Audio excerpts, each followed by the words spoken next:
This week, we flash back to episode 462 from August 24th, 2015, in which I talked with Kumar and the late great Tom Spurgeon about Stan Sakai's Usagi Yojimbo. We hope you'll spread the word about Deconstructing Comics. Tell your friends about us, share episodes on social media, and also send us suggestions for topics we could cover. Email us at mail@deconstructingcomics.com. This is Tim. This is Kumar. And this is Tom. And this is Deconstructing Comics.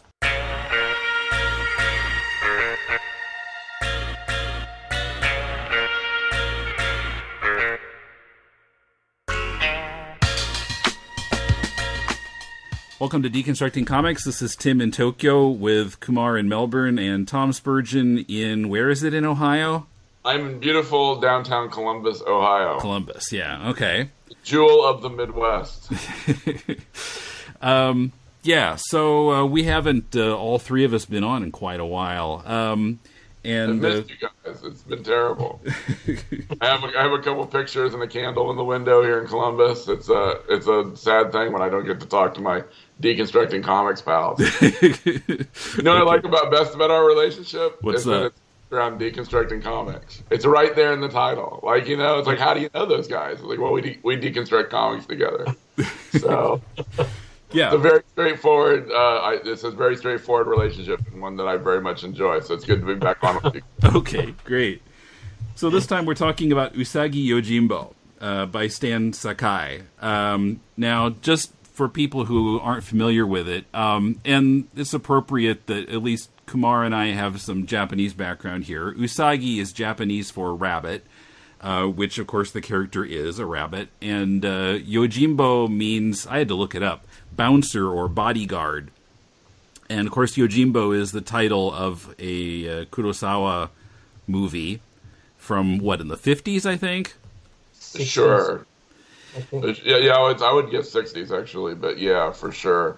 You know, it has a very, very, very specific comics origin. You know, Stan was born in Kyoto, I think, and was a Hawaii resident, was raised in Hawaii, and went to school in Southern California, and then ended up over here looking for kind of both comics work and animation work. And when he started to get it, one of the avenues for work for him in his late 20s, early 30s was, being able to work on some comics with Fantagraphics was in Los Angeles at the time. We kind of forget that between the East Coast and their Seattle home, that Seattle went through a run of Fantagraphics. And there was also a burgeoning kind of anthropomorphic scene at the time in comics. That was a tradition. A lot of those guys grew up on Warner Brothers cartoons and Donald Duck comics, and it was very natural for a lot of cartoonists to express themselves through animal-type characters. And so Stan had an interest in doing kind of a historical Japanese comics and wanted to do something along those lines, but then he really liked the drawing in his sketchbook of Usagi. So he really thought that was an interesting visual and kind of went off in that direction. First in one of the Texas anthologies, I think, called, I don't even know how to say it, Albedo or Albedo? Yeah, Albedo Anthropomorphics, in 1984. Right, which was what, classic kind of Texas small press. But, and then the Texas kind of, scene from like mid-60s to the early, mid-80s was kind of a rich cartooning scene more than it's given credit for now. And then he kind of moved the character over to Kim Thompson's Critters magazine, which was a magazine that ran for 50 issues from about 85 to 90. And Usagi that was an amazing comic. What? Critters was an amazing comic. It was great. Yeah, it was. I mean, they had a lot of really great talent in there, and they had a lot of, a couple European things that Kim translated, which was a very important kind of thing for him to do. Like, he was very much Kim Thompson's entire career, the late Kim Thompson, part of it, a big significant portion of his entire career was kind of translating kids' comics and high-quality comics that he enjoyed from the European scene over there. So we got to do that with a couple of the features in there. And also, there, like I said, there was kind of this Southern California mostly, but some Texas, like there was just an anthropomorphic kind of vein right now. And so Kim got to do kind of the best of those serials and find pieces here and there. And he had good taste, and he was an active editor. And Usagi was kind of the star of that right away. Stan, if you look at those early ones, they look differently. I mean, Stan was kind of drawing differently, and the rabbit, the way that he drew animals was kind of almost softer and more feature pronounced. I remember like Usagi's mouth looking different. Remember, when I was looking at the research, that was kind of something that jumped out at me. Mm-hmm. He really found his feet really quickly, and really found this really soothing voice, I think, and one of the best ever in comics. This wonderful tone. It's just like this really clean, pretty, measured place to spend time. And in doing so, he kind of copied, in that way, it's almost the most like the films that he enjoyed and the presentations that he enjoyed, because it was, and the art that he enjoyed, because in the same way, like when I was a kid, I could spend 4 to 6 hours in an afternoon watching a couple translated films from Japan, like these adventure films, these kind of which were completely different culture. You can it's very easy to spend time in Usagi's world. It's a very appealing, just kind of wonderfully presented measure, and a kind of, I don't know how to describe it. It's not like a propulsive narrative a lot of the time. It's not, even though he has periods that are like that, and it's not exactly a where you remember a whole lot of plot points. You kind of remember the general players, kind of reuniting and doing things. It's not like I can really tick off even plot points from later on.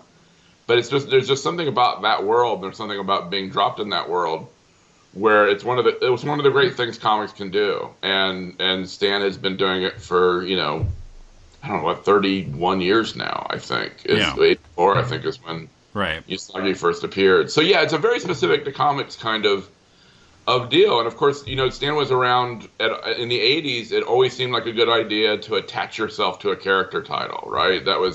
You had Cerebus and Dave Sim, and you had ElfQuest and the Peonies. And that seemed to be a way that you would present yourself as something different from a company, is you would align yourself with the character. And that's kind of, in a classic kind of old school alternative comics way, that's what Stan has done. And at the same time, because he's such a fine craftsman, Stan was, getting work. He worked with Team Stanley. I'm not sure who the heck does the Spider-Man newspaper strip at any one time, but he was the letterer on that, and he worked with Mark and Sergio on Gru and did the lettering for that. So he was also kind of a solid citizen of the comics world. Mm-hmm. So it always had it just seemed to work kind of right from the beginning, the comic and the guy. So. Mm-hmm. There you go. And as in those first, several volumes of Usagi, it doesn't take long for it to find it doesn't take long for it to become recognizable. It pretty much is what it is from an early set of pages. Mm-hmm. I wanted to run through the publishing history kind of quickly. Yeah, so you mentioned Albedo Anthropomorphics in 1984. The publisher was called Thoughts and Images. Right. And then moved to Critters at Fantagraphics in 85, got his own title in 87, and then in 92, Fantagraphics canceled it, and then it was picked up at Mirage. And the Mirage title was full color, I guess. Yeah, the Mirage stuff came out of, the character appeared on Teenage Mutant Ninja Turtles, mm-hmm. A couple of the seasons of the TV show, and they did an action figure which sold like a ridiculous amount, like over 1 million or over 2 million copies, as I recall. Yeah, and Mirage was the publisher of Ninja Turtles from the beginning, right? Right. They were kind of the house, then they kind of they spun off a couple of divisions off of the Mirage, but Mirage was kind of like the core books. And I don't think it was. My memory is that, Fantagraphics didn't cancel it in the way of like, no more Usagi, sorry, Stan, you stink now. I think it's just more the fact that Stan had a natural inclination to kind of go with the Mirage guys because he had done so well there. They had sold so well. They were kind of more fellow travelers, I think, at that point than than Stan was. One interesting thing about Stan's relationship with Fantagraphics, as I recall, is that, and I think this is still the case, I think those first 6 volumes in that particular trade form, have always been available from Fantagraphics. Yeah, they still are. I looked that up on Amazon. Yeah, it's not like he's ever walked away. And part of that is just, he had a really good relationship with Kim Thompson and, his later publisher, after he was at Mirage, he did a couple issues he did a couple weird, one-shots with Radio Comics, which is another Texas anthropomorphic house. The Texas Anthropomorphic Comics is becoming a thing in my mind. But, yeah, then he ended up at Dark Horse, and primarily, I think, because Diana Schutz was there, and I think because Diana and Kim were very, very good professional friends. Just good allies, good friendly peers from way back, 20 years. They were just, it's not like Dark Horse was going to demand that they get to publish those volumes too. So Stan was able, in the classy, gentlemanly way that he has, was able to kind of maintain good relationships. But who doesn't like Stan? He's not only this nice, classy guy, but he's an absolute workhorse. And it's really hard to find a period of time in his comics where he wasn't making really good comics and really interesting to look at comics. So he's kind of like an ideal or idealized creator in a lot of senses, because he's so devoted to his specific vision and so kind of just, that's what he does. It's kind of an admiring, he has a lot of admirers amongst his fellow pros and peers just for kind of the clarity and purity of his creative output. In addition to the fact of him being a nice guy, and in addition to the fact of the work being really good. It's one of those things where it's you get a lot of his professional peers who aren't necessarily the kind of guys who would be picking up anthropomorphic comics or samurai comics, and they all kind of nod their head because it's pretty clear how of what high quality that he's been able to do over years and years and years. He has a lot of respect from his fellow pros and a lot of respect in various schools of comics. If there were Q ratings in comics, he'd be right up there with a measure of popularity and penetration into the consciousness. He'd be right up there with, someone he works with, like Sergio Aragonés, as someone who's just kind of universally liked in a way that comics people oftentimes break into little balkanized units.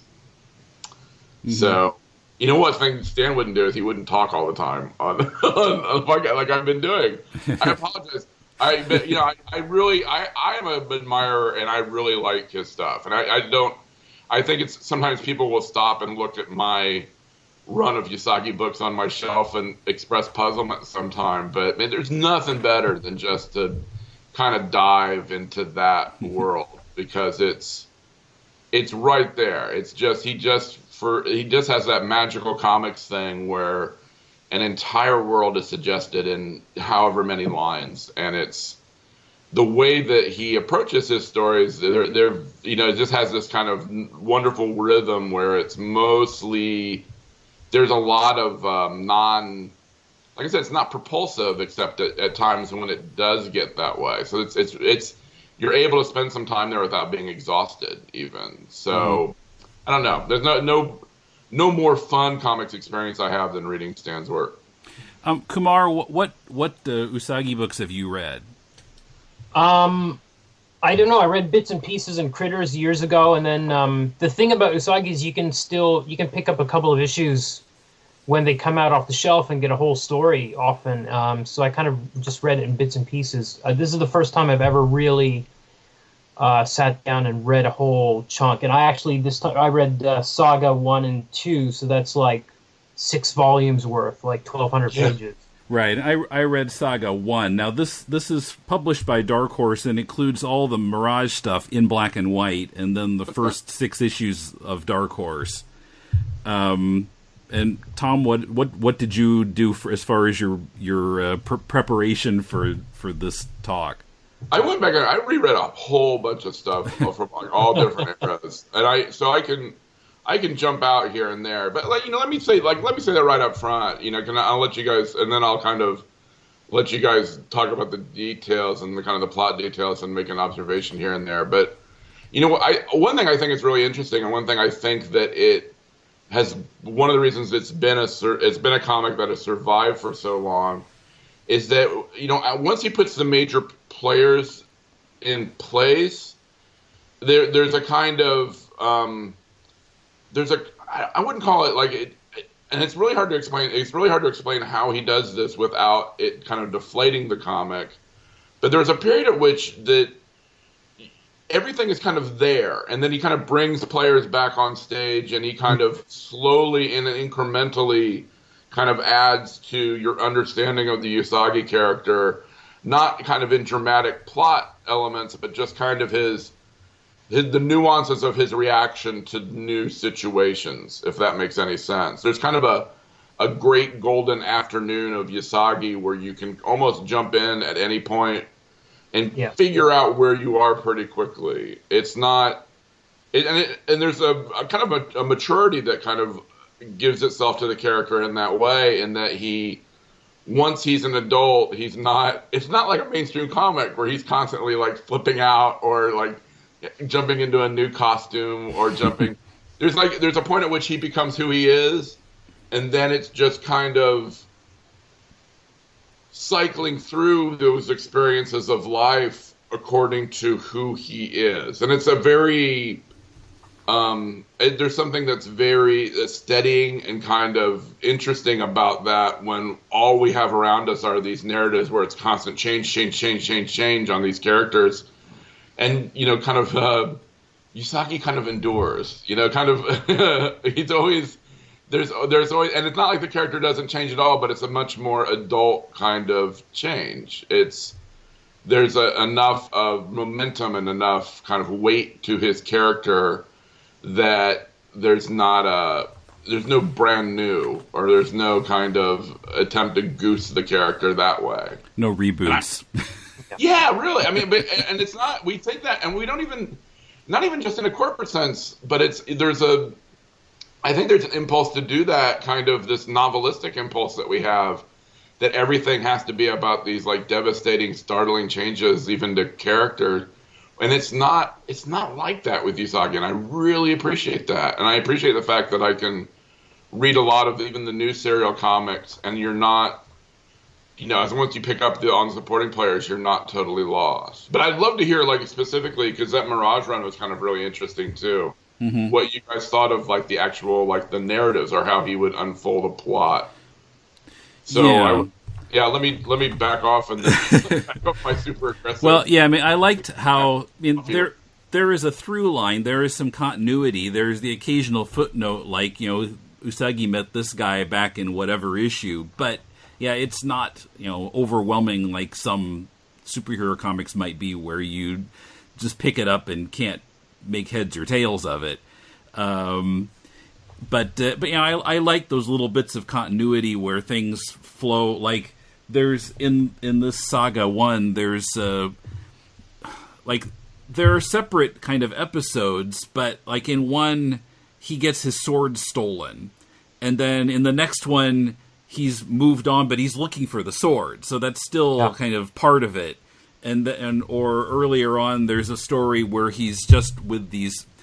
His world has these lizards wandering around who just say "eep" all the time, and there's one story where he feeds the lizards, and then they're following him around. And then that carries over into the next story a little bit, where they're still following him a bit at the beginning, and then he meets this priest with the basket on his head, and it becomes something else. But isn't that the lizard thing? Isn't that just perfect, like a Stan Sakai thing that we don't appreciate? Because, like, here's a guy for all the guys that have done anthropomorphic, how to do animals in an anthropomorphic world. And it's always kind of a weird thing. Like, usually guys will cheat, there'll be horses or whatever, but, like, to do kind of dogs and cats running, it's like it's this really hard thing, because those are your people, too.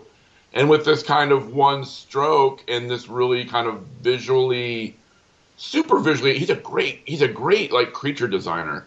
So you have this kind of he just solves that, and it's like the other great, like, that flourish that he has that I always think of with Stan is his the little death clouds, little death heads that come up. Oh, when yeah. he smokes somebody, he just kills them, and it's this like really graceful, fun solution to a problem of how you show this very important thing on stage or in the world of comics. So yeah, he's a great problem solver. But you're right. I mean, like the narratives cohere, but they don't. There's no ground. Kind of Usagi is like an adult. He's like an adult character in that. It's not. Like, I must now find my sword. That time I lost my sword was the most brutal time of my life. There's not this constant kind of brand development for Usagi. Usagi is kind of. Anyway, I'm sorry. Something else I wanted to say about the Lizard's Tale. There's no dialogue in that story. There are sound effects and such. And as I was reading it the second time, I realized why he did it that way, because the lizards say eep, and they're dumb animals. They're not anthropomorphized animals, as you said. And so if you had anthropomorphized characters saying regular lines and speaking, they would overshadow the lizards. So you take all the dialogue out, and then it helps those non-speaking characters stand out more. I realize, oh yeah, and it all works. Yeah, okay. By the way, they're called lizards or tokage in Japanese, but they look kind of more like Dino from the Flintstones. Yeah, he's a great fan of drawing. Like the whole Space Usagi detour he went on was basically, as I understand it, just because he likes drawing creatures and dinosaurs in particular. And it's funny because he'll say, when he talks about that in one of the art books, he basically says that he loves drawing dinosaurs, but he doesn't like feeling that he has to be exact about it. Like he's not, I think he says something like, I'm not an anatomist, which is, he's not, but he likes drawing creatures. I mean, like a lot of the later stuff that painted volume where it's almost all demon. He's really good at that kind of nailing down those characterizations in a few lines, and nowhere more effectively, I think, than with those little creatures. I have to admit, now I'd never read any Usagi before this, and reading it to prepare for this show, I had a little trouble getting into it. And I don't know, maybe this wouldn't happen to everybody, but I'm sure that there are some people listening who haven't read it and might be thinking in this way. So, but for me, now, this might be overthinking it. I had some trouble with it because when there's a comic with anthropomorphized animals, I want there to be a reason for it. Now, of course, with funny animals, it's fine. It's funny. It's comedy. Whatever. It's slapstick. If it's mouse, it's all about symbolism. That's why they're animals. With Black Sad, to some extent, not to the mouse extent, but the animal that they are says something about their character. With this, I was kind of like, but why are they animals? And then in the first Mirage story with the Ninja Turtles in it, kind of the explanation that he communicates is that this is sort of an alternate reality Japan where the animals are the humans and there aren't any humans. I'm like, yeah, okay, but just from a perspective of I'm going to make a comic, I mean, I guess just because it looks better visually to have animals. What do you guys think? Kumar, you were going to say something. I can go on for ages about the anthropomorphism. But first of all, I found the head shape, they stop mattering. They just become human. I think the Mutant Turtles issue at the start of Saga #1 is distracting because there's a bit of explanation. But I found there was I just stopped thinking about them as animals at all. And most of the other characters show up, you don't even know what kind of animal they are. They have pointed ears, but you can't tell if they're a cat or a dog or a wolf or what. They're just funny looking.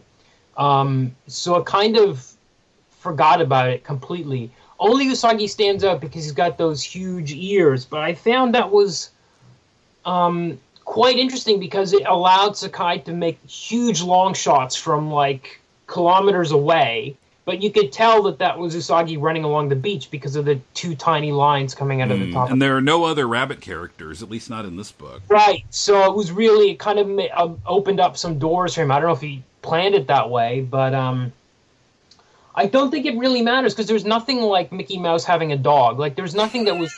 And nobody. I mean, Usagi doesn't hop or anything. There are no animal characteristics. Only the ninjas, like the mole ninjas and the bat ninjas, actually display like they fly or they burrow underground. Mm-hmm. So I understand it was just after 50 pages, it just completely ignored it. Like it just stopped being an element of the book for me. Maybe the Ninja Turtle story is a bad one to start on as your very first Usagi story. Yeah, Ninja Turtles are bad, period. Come on. I can say that, I'm older. You know, the one thing it allows him, and I would just explain it, there's just, I would explain it by just saying there is no explanation, that this is just kind of a tradition, a quirk of comics that I don't really, it's not as weird and as particular as the superhero tradition, but the anthropomorphic tradition just kind of has a few unexplainable things that are either, turned on and used as strengths or just kind of ignored as kind of the general, that's just the rules. We're just going to have animals. And one thing that it allows him to do, though, and I'm not sure that that the work is ever credited for that, is because of him using this very tradition and himself, of course, being a really, really fine stylist, is that when he builds these supporting characters that are characters from film or characters from other works, he can almost use the characters straight up and not have to change them a little bit. Like, what is it, Lone Goat and Kid? Like, right.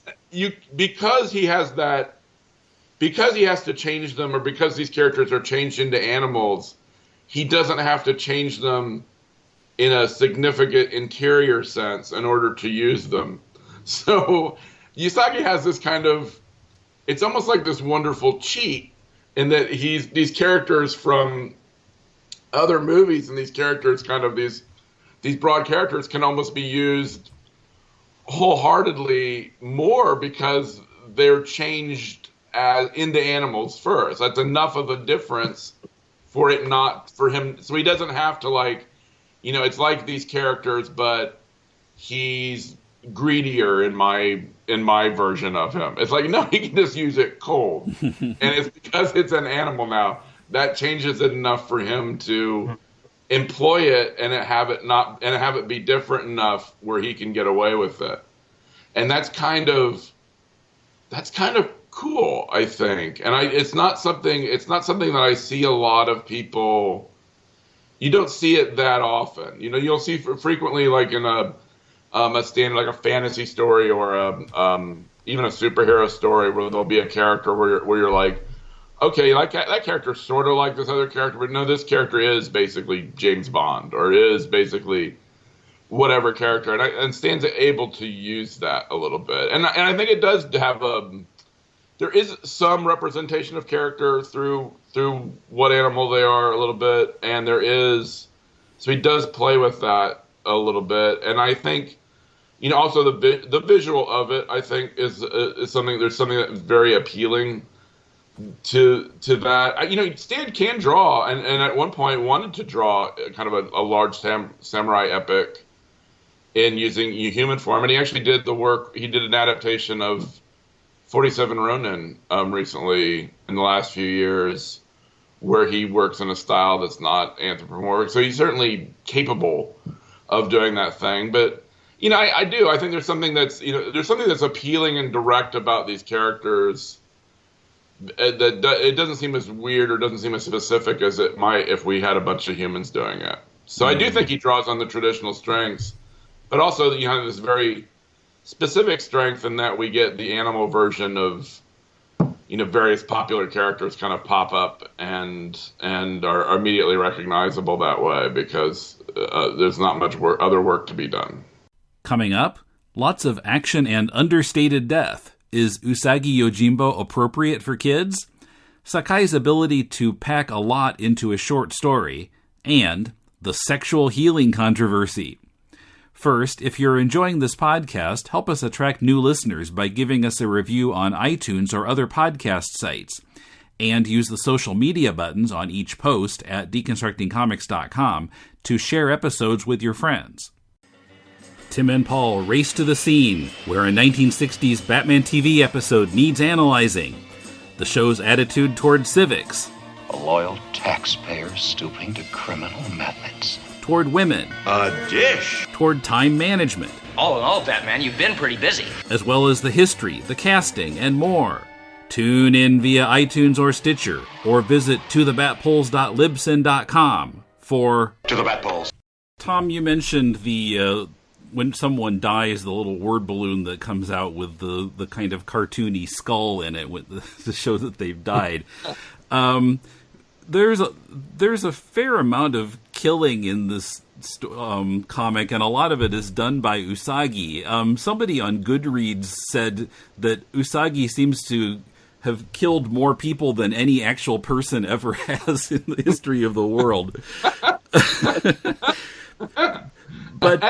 But it's so understated. There's hardly ever any blood shown. It's just kind of suggested that it's happened. A sword goes by, and then somebody looks kind of ill, and then they fall on the ground, and the little cartoony skull comes out. Yeah, and the sound effects when people scream their death cries are always the same, like oop, eek, ark, like these oddball noises throughout.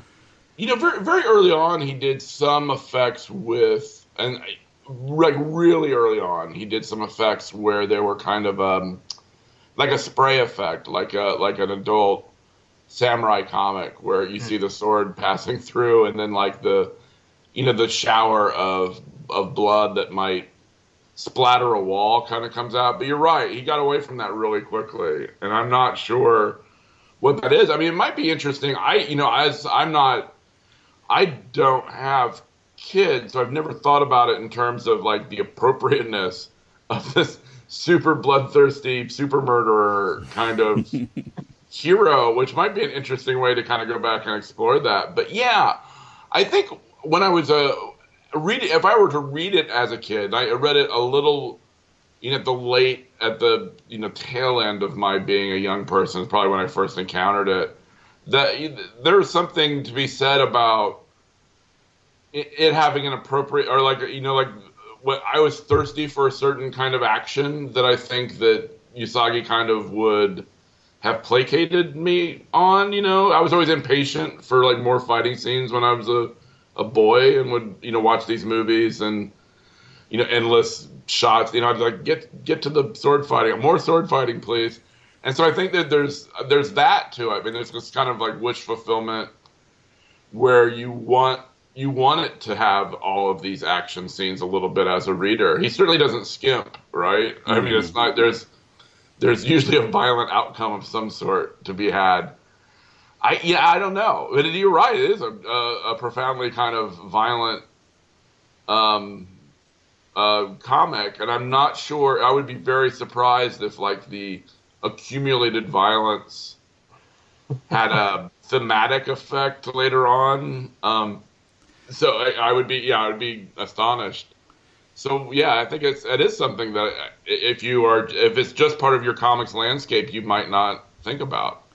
I have to say, I did read some of these with my son out loud. He's 7. Well, good job, Dad. You screwed him up. But he tended to gravitate towards the color ones. He wasn't so interested in the black and white one. Interesting. Okay. So maybe I'm not such a good dad. But I found the skulls made it like I wouldn't have read it to him without the skulls. Like with the skulls, he's like, okay, that guy's dead, and it was not scary for him. But the interesting thing about it to me at the same time is reading 1,200 pages of this in the past week or two. It never seemed like a kid's comic, really. And there's stuff in there that, like, there's a lot of stuff about prostitution and stuff, which I would not read with him. And there's certain stories I wouldn't read. Like, there's one where a guy gets crucified and then stabbed with spears. Like, there's stuff that I wouldn't read to him. But the whole time, I really never, even with the Animal Heads, it never struck me as a kid's comic. It was like so educational.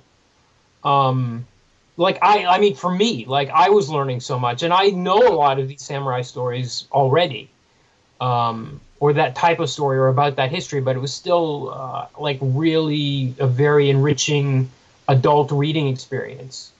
Yeah, I think he's just one of those guys. I mean, there's an entry point for kids to read it, but it's not like it was intended that way, and it's just sort of his natural voice. I mean, you know, his good friend, one of his good friends in the comics world is Jeff Smith, and when Bone was kind of adopted by Scholastic as a work to aim at young children, Jeff was very confused by this because he was like, you know, I didn't think of my work that way. I didn't think of it as something that kids would get into and understand, even though, you know, of course he knew that kids enjoy fantasy. And so the same way that boys and some girls, but, you know, boys in this traditional way of like a boy readership loving adventure tales, there is that on-ramp, but the voice is not, you're right, the voice is not kind of aimed at kids. It doesn't have those, it just doesn't care. You're right. Very complicated subjects can be presented in the way that Stan likes to present them. And of course, there's all this murdering going on at all times. So, yeah, I think that's an interesting point. I think there's a lot of comics works that have kid fans or that kids will get into that aren't necessarily intended to do specifically what like kids literature will do for a kid.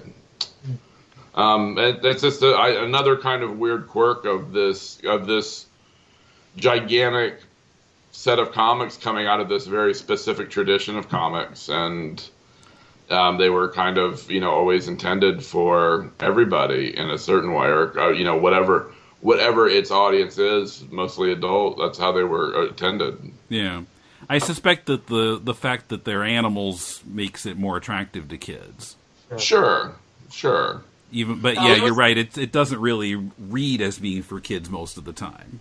And that was, you know, that's another tradition of like the '80s anthropomorphics, is that, you know, you're going to continue, and of course, like the ultimate expression of that is a lot of those comics where they're sex comics, where they're just like Omaha is definitely not for kids. But that was a way that those are definitely not for kids. But I'm saying that's a way that tradition kind of, you know, it was a lot of that tradition, and I don't think Stan was like. I think for Stan it was just a set of, you know, appealing characteristics and solutions on the page. Like I said, you know, he you know, right up until he started doing it, he was thinking about doing it straight up human, or this kind of story with straight up humans.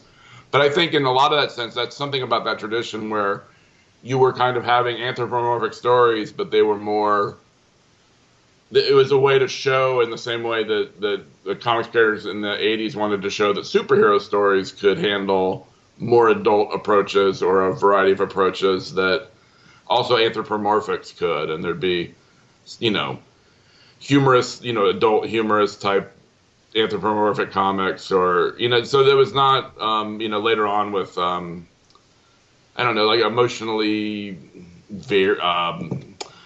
rich anthropomorphic comics. There was an impulse toward genre correction in a lot of those comics, from which kind of this Stan's work has at least a time proximate relationship.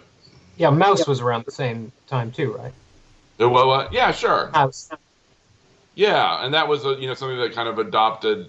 So you know, it's almost like there's an intentionality to Mouse and its use of those kind of storytelling tropes and those skills and those like that element of your skill set and those.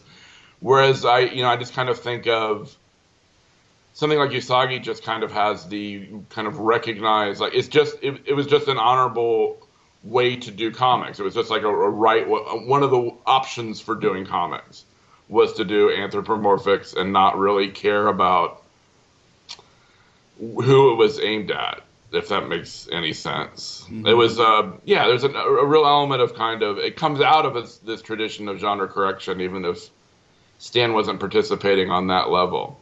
And it's not something that we would probably question that more now than we would have in 1984. Yeah, I suppose that's true. You mentioned the educational aspect. So in this book, there's a story called Daisho, which starts with the explanation of how swords were made.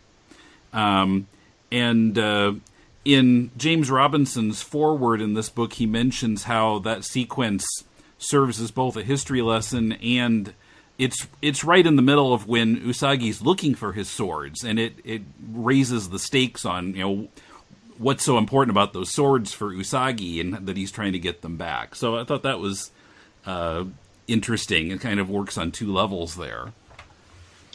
He's always had a really good reputation for doing those kind of straight-up cultural presentations in his comics. And that's a great observation. I'd never thought about him doing that in a way that kind of reinforces the narrative stakes. But he does. That's a really excellent observation of one way that he uses that. Mm-hmm. But yeah, it's very important for him to communicate, these to kind of straight up these aspects of culture. And I also think that's also can be read as kind of an 80s tradition thing where there was still some doubt from people that was an appropriate use for comics to kind of do these explanatory elements rather than like where's the killing, where's the slaying, there was that element to 80s comics where it was kind of considered a radical step to just show something like that, whereas that's not something we think of now. We're totally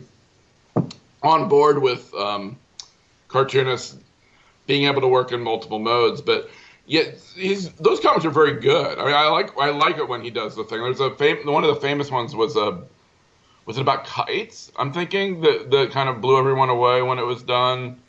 Kites blew. Yeah, so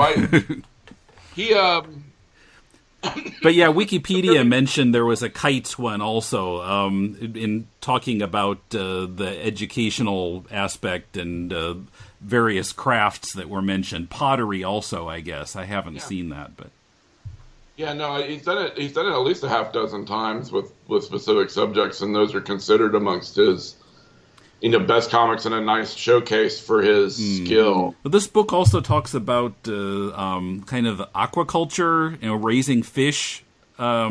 There it goes into is the seaweed one in volume 1 or volume 2? Or was it seaweed? I think that's what I'm thinking of. Where the people are using the kind of stilts to walk through the water. Yeah, that was right. It wasn't fish. It was seaweed. That's right. Yeah. Yeah, I mean, let's provide a sharp break from his comics because a lot of, I think, as we mentioned, a lot of his comics have a kind of incremental progression in terms of the emotional stakes involved. So for him to be very specific in supporting his worlds, like the details of the world as he chooses to depict it, is a really kind of important thing because otherwise there's a I guess a risk of becoming generic or a risk of becoming overly broad in how you choose to depict the world. So I think it's actually important to kind of his world building process that he kind of builds the trust between the reader and himself in terms of depicting these very specific elements of culture. But I love the broad aspects too, because something like the seaweed story, Usagi ends up pissing off the seaweed broker, and in the next issue, that guy comes back for revenge. So there's always like a little seed of something that might get picked up in the next issue or 20 issues down the line. Like in Volume 2, there's one where or in Saga Volume 2, he meets this guy who's looking for revenge on this other guy that beat him in a bout like 20 years before. Usagi finally figures out that it was his own master, and the guy's like, "Okay, tell your master I'm going to come back for a rematch." And that's the issue, and that's gonna play out. So like 10 issues later, Usagi is in the temple writing a letter to be sent to his master. It's still like just stretching out forever. And even the seaweed story, which is, very educational, but then there's all this kind of war between the two clans who are farming it, and then there's all this kind of plot comes up, and it's amazing. And the other amazing thing to me is that, and kind of ties into the lizard thing with little dialogues, there's very little dialogue in a lot of the stories. I mean, right. I can't believe how much plot he gets in there with so little, and he has such a facility with the dialogue. It's so easy to read. It's almost like Harvey Pekar or something. It's just fast. It's out there, and he just shows up in town. People don't like him because they think he's a samurai and he's going to be all high and mighty. Mm-hmm. He tries to help somebody, and he never, although he kills all those people, he's not the Punisher. He's not seeking them out. He always tries to help somebody, and then whoever is attacking that somebody comes after Usagi, so he's got to kill a whole bunch of people. But I love those issues, too, where there was just very little dialogue, and he comes in, and he crosses paths with somebody who's pissed off for a different reason. They decide to attack Usagi, and now Usagi's got to untangle this mess that has come up in this town because of, whatever. I love that you just name-checked Harvey Pekar and the Punisher while talking about Usagi Yojimbo. I'm just imagining Harvey in that Punisher t-shirt, and I'm not any good for the rest of the day, I think, at this point. But I think that your point is really well taken, because there are, it's almost like these nuanced points. I don't know, maybe Harvey's a good example in that way, because Harvey is kind of an enduring, unchanging character too, this curmudgeonly guy, and therefore it puts a lot of pressure on the specific elements of any story to kind of be told, to kind of work in a unique, very specific, very grounded way. And I think one thing that Harvey and Stan, this is so weird, but that they would have in common is that both believe in the stories that they're telling on a level that communicates to the reader. It's real to Stan, so it's real to us, these very, kind of nudge along points. What makes the difference between this bunch of dudes that Usagi murders and the next bunch of dudes that Usagi murders. It's all about the murder, basically, is what we're down to. But no, if he was constantly changing and constantly, radically overhauling the character and going through kind of histrionic, emotional changes all of the time, it wouldn't be so important that he depict things with kind of elegance and grace and clarity, because it would be, the whole story would be turning on Usagi's emotional state or whatever new plot development or was happening with him, and instead of kind of the differences, the subtle differences between one area he finds himself in and another, or the uniqueness of the culture. So it does put a lot of pressure on that, and Stan's pretty good at coming through, I think. One of the other stories in this book is called Battlefield. It's one of 2 or 3 in here that show Usagi as a child with his mentor. And Battlefield is 3 parts, and what's interesting is that each part sort of has a different focus, and the story kind of went off in a different direction from what I was expecting. So it starts out being sort of a de-glamorization of war, because Usagi as a kid has all these ideas about how cool it is and whatever, and then he sees a soldier who basically deserted because everybody else in his group got killed, and then Usagi's mentor shows him a battlefield with all these bodies lying on it, and then Usagi steals a sword from one of the dead warriors and is haunted by that warrior's ghost, and it's not about deglamorization of war anymore. It's about sort of respect for the dead, respect for the soldiers who died in the war and whatever. And then when he goes to return the sword, then he's caught by some of Lord Mifune's men and almost gets his hand chopped off. And then it's not about either of those other things anymore. It becomes sort of foreshadowing that Usagi is going to serve Mifune later, before he becomes a Ronin, when he's kind of in what's the present in the story. So Stan kind of packed a lot of stuff in that story. 24 pages, right? Amazing. Yeah, it's not a long story, even all three parts together. Yeah, he hasn't written a whole bunch about how he works, but he has done a couple of comics and a couple of interviews where he talks about his writing process. And I think that might be his ability to kind of pack things in and kind of ability to switch perspectives within a single story. I think, just because he's a kind of a prolific serial comics maker, that a lot of what he seems to be saying about his writing process is very practical. It's very much about getting it on the page, and it's very much about him kind of stewing over stories in kind of a subconscious way, and then kind of having it practically come out, like figuring out like what happens and how that breaks down to a 20 or 24 page story.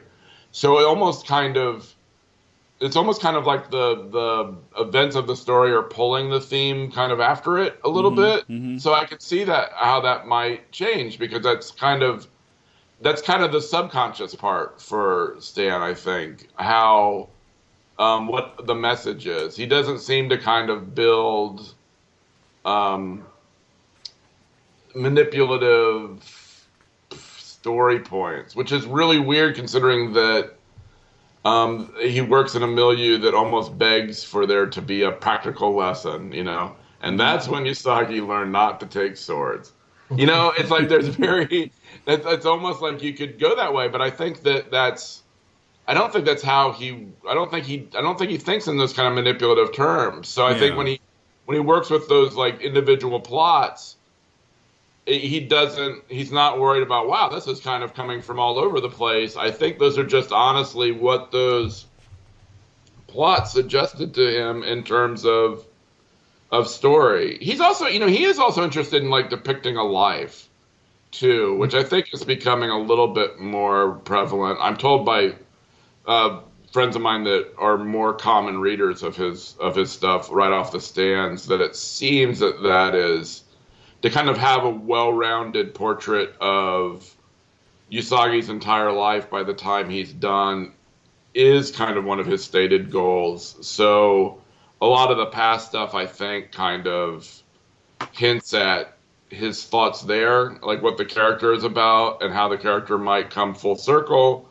or end up in a vastly different place at the end of things. So I think that a lot of that comes from him musing on character too, especially with the flashback material. Mm-hmm. But yeah, going back to a point you made a couple minutes ago, yeah, it seems like in that story I was talking about, he makes the anti-war point, and then a lot of writers would do something more to hammer that home, but he just moves on. Okay, I did that. Let's go on to something else, even though it's still the same story.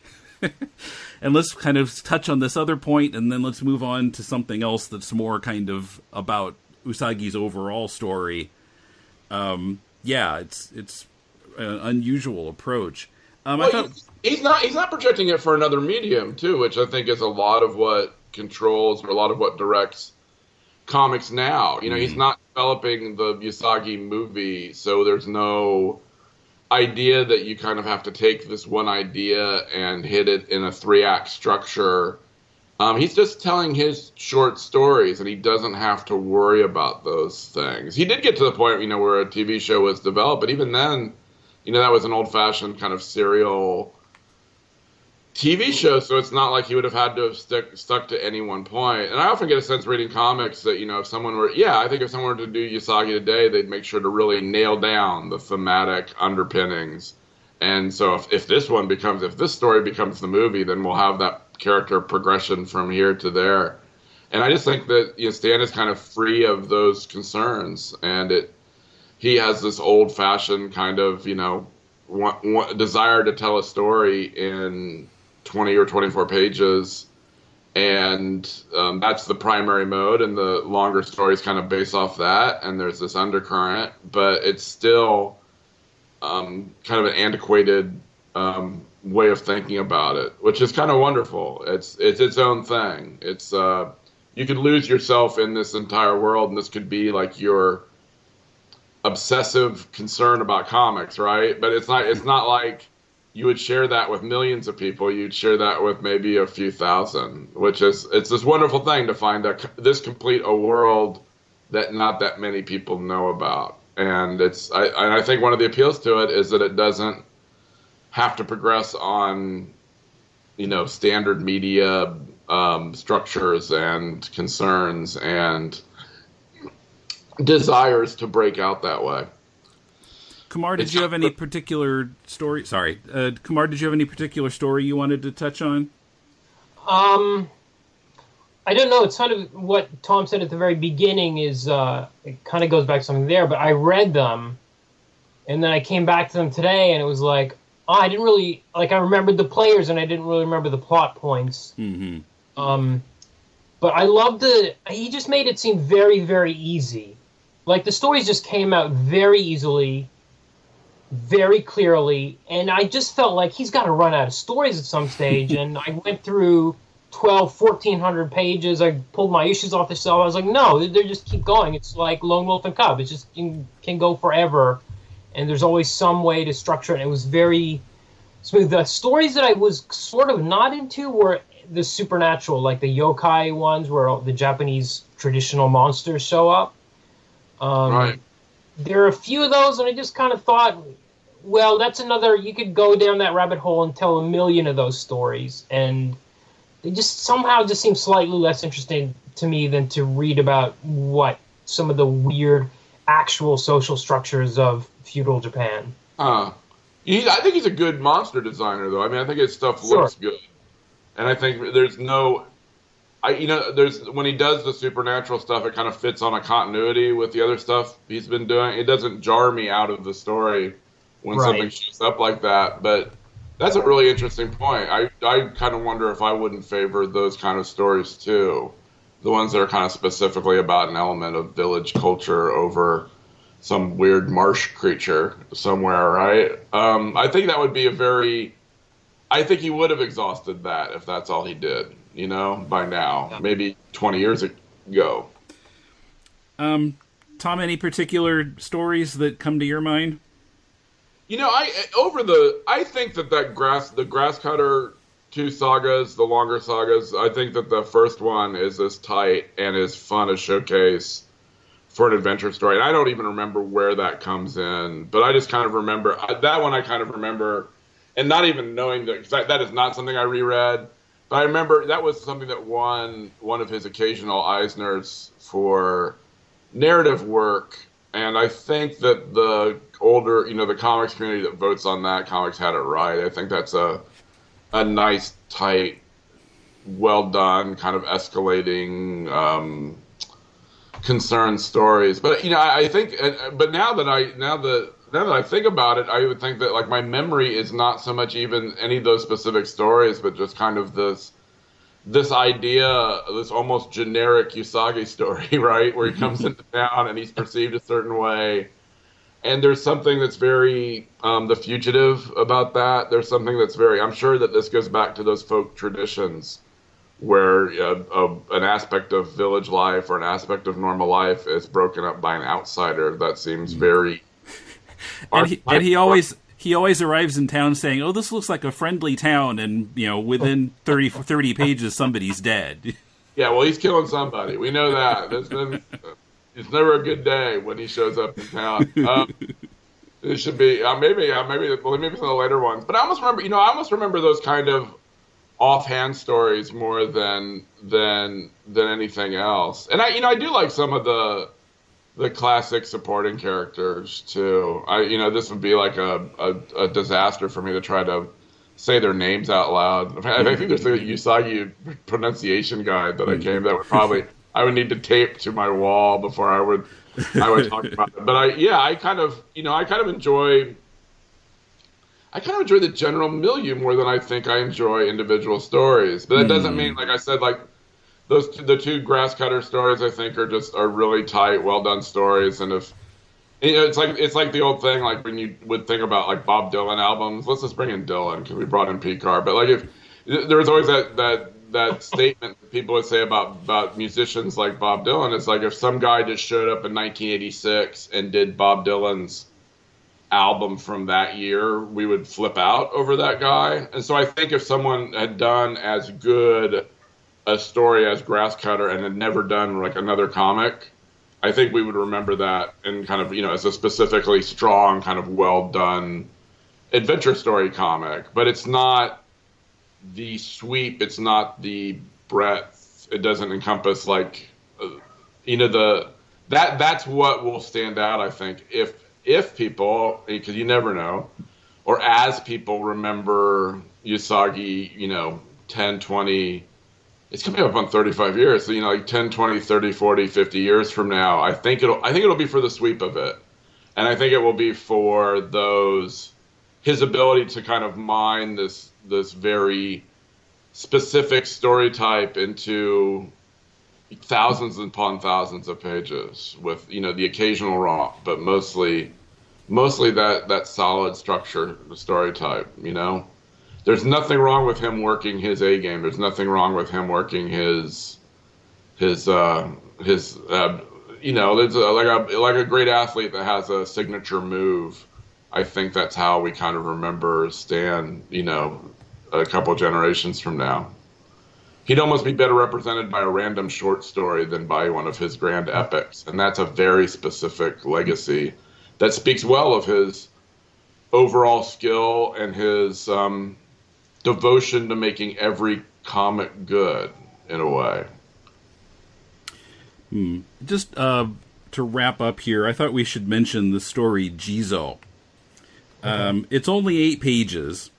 Each page has 3 panels. And for the entire story, our view is from the exact same spot. And I mean, you have to manipulate things a little bit to make that work and make sure all the action happens right there. But he pulls it off. It really works. Just to summarize it a little, so a Jizo is a statue that is placed by the side of the road that signifies, a dead child? It's, to protect children going to the afterlife. Yeah, something like that. Yeah, and this woman's son was murdered by outlaws, and it's, I guess, right at that location, at that spot. And so she puts the Jizo there, and people are walking by because it's right by a busy road. And then a couple pages later, Usagi happens by, and then we know that they must be those same outlaws. There are 5 of them, just like she said. They come along and like they're going to rob him or something, and of course he kills them all. And moves on, and the authorities take the bodies away. And then the mother comes back the next day, and the Jizo statue's facial expression seems to have changed. It looks more at peace. And yeah, I mean, it's just, it doesn't really have anything to do with Usagi's continuity. It's just kind of a one-off thing, but it really works nicely.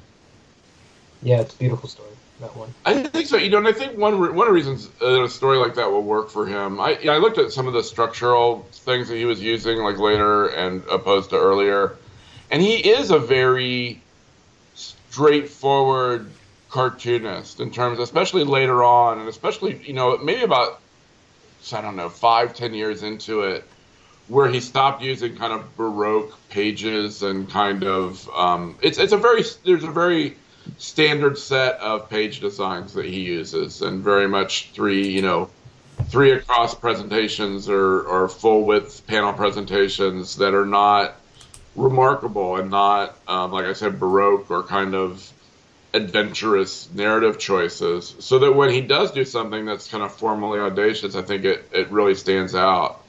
And I imagine in the course of doing those stories, it kind of allows him a specific reason to come to the table that day, a specific problem to solve. But he has been very judicious in doing those, so I do think they stand out.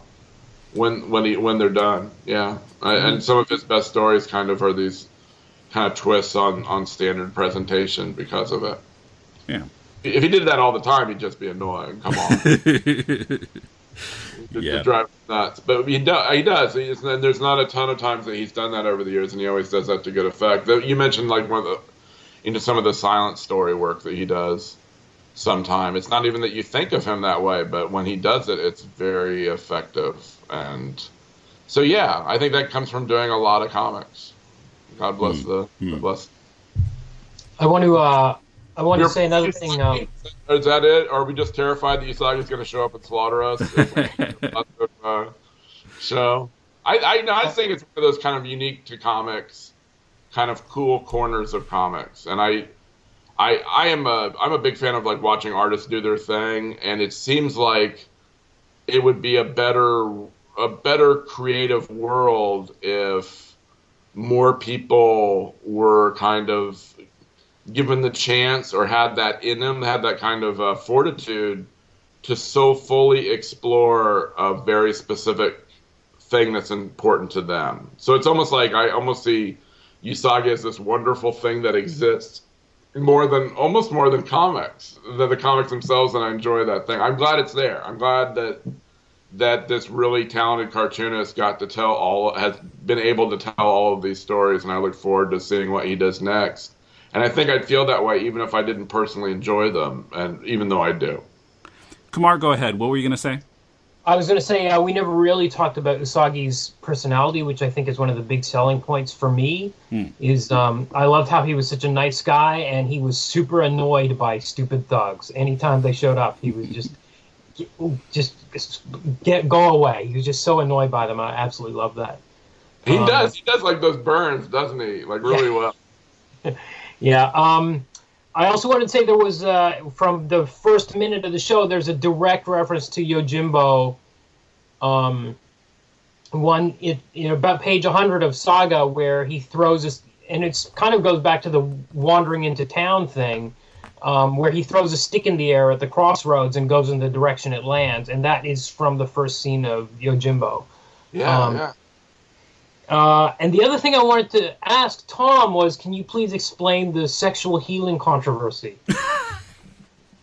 I got yelled at for that. I don't go. We recused ourselves. We don't participate in the Eisners anymore as a magazine, which is great because it frees me to go sit in the back row and just watch the whole majesty of it. And they have really upped their game in terms of production values there, specifically kind of closing down the moments where it's just like a guy getting up at a table and walking to the stage and getting up, like these dead moments. Mm-hmm. And one of the ways they've done that is they have like canned music, they have like stage music. So Stan won the first award of this year's Eisners, and as he's going across, I swear to God, they were playing "Sexual Healing" by Marvin Gaye. And my brother and I started laughing. I looked at my brother. I was like, "Is that sexual healing?" And he's like, "I think so." And so we yelled at these two people that were way in the back. They had a pretty good crowd, but there was still like people like 2-3 rows up ahead of us. And we asked them, and they were like, "I think that is sexual healing," which we just thought was a marvelously weird thing for them to have done. Now, what I'm told is that Jackie Estrada, who's the administrator of the Eisner Awards and is very rightfully protective of the Eisner Awards, kind of wrote me a letter saying that, that's not even something that they had in the computer to play, and that you're bonkers. And that was totally maybe some weird projection that I have upon the entire enterprise of anthropomorphic comics, that maybe I'm overly sexualizing anthropomorphic comics. She didn't suggest that, but it made me wonder. But that's honestly what it was. And it was really good. That was actually a very sweet moment, guys, because it was the first time that his wife of long stay, Sharon, had passed away in last fall, 2014, and so for a lot of us, that was the first time that we had seen Stan publicly since then. And so, like the ovation that he got was very warm, and he's such a very, very nice man, a very valued member of all the cartooning communities in which he finds himself, and I probably should have concentrated on that instead of making some smart-ass comment about the music. But it was weird. You know, it was just weird. Like there was a moment later on where they played some music, like with some of the memorials, where it was kind of like oompa music. It sounded a little bit like, you know, like a tuba going. And I was like, this is very bouncy music for the dead this year. But they generally do a much better job than they used to. And running a show or running an awards program is like the hardest thing with the least amount of positive feedback you're ever going to do. So I should just probably shut my mouth. Yeah. But it's only out of love and respect for Stan that we would kind of notice and enjoy that. And I think that there's no one more kind of just well liked. You know, there's not a whole lot of guys that have that range where, you know, he can work for Fantagraphics books, or he can work for a Dark Horse, or he can work for the Teenage Mutant Ninja Turtles. And the reaction is, wow, you know, what a classy gentleman that guy is. What a total pro. And he is. I don't think I've ever heard anyone say a bad word about the guy until this podcast, in which we notice that he's a murderous kind of guy. He wants to kill everybody. So we're the first guys to come out that the Stan needs to be. We need to watch. We need to keep an eye on Stan, I think is what they come down to. And once, Sexual Healing plays and someone starts banging on the door, don't answer the door. I think is what it comes down to. Because it might be Stan, and he might be wanting to make some word balloons out of your midsection. Okay.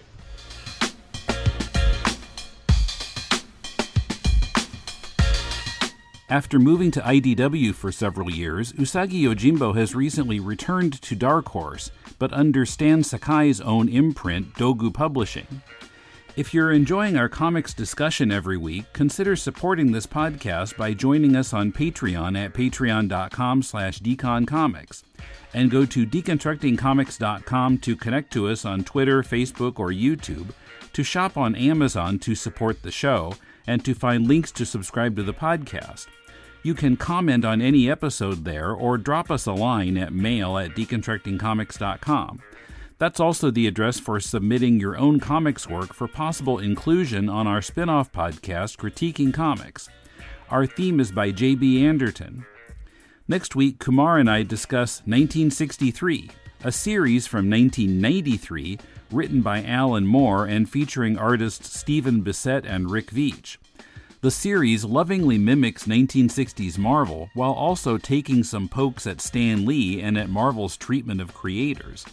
There's some interesting history to discuss here relating to the Image Comics revolution and why the series never ended, and we'll discuss all that next week. Till then, this is Tim, and thanks for listening to Deconstructing Comics.